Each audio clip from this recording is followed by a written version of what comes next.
Edathala KMEA engineering കോളേജിൽ നടന്ന മൂന്നാമത് അണ്ടർ-19 കബഡി ചാമ്പ്യൻഷിപ്പിൽ കാസർഗോഡും കൊല്ലവും ജേതാക്കൾ.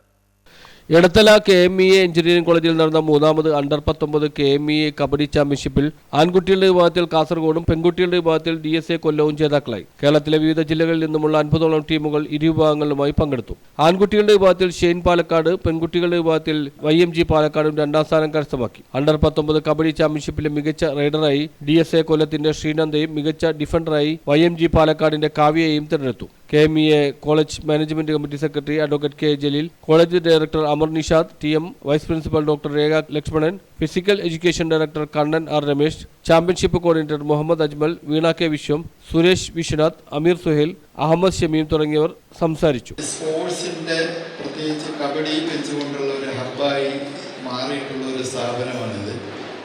അതുകൊണ്ട് സ്വാഭാവികമായിട്ട് ഇവിടുത്തെ ബോയ്സും ഗേൾസും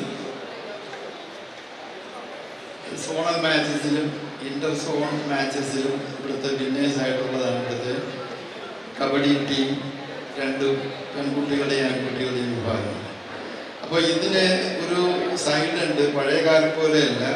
ഇന്നത്തെ സാഹചര്യത്തിൽ യുവാക്കളിൽ, പ്രത്യേകിച്ച് നിങ്ങളെപ്പോലുള്ള കുട്ടികളിലും മുതിർന്നവരിലും ഇതുപോലുള്ള അഭിനിവേശം, സ്പോർട്സിനോടുള്ള ഒരു ആവേശം ഉണ്ടാക്കുക എന്നുള്ളതാണ് ഞങ്ങളുടെ പ്രധാനമായ ഒരു ലക്ഷ്യം. എന്തെന്നാൽ ഇന്ന് നമ്മുടെ നാടും പരിസരവും രാജ്യമൊട്ടാകെ നേരിടുന്ന വലിയൊരു വിപത്താണ്. News bureau, Aluva.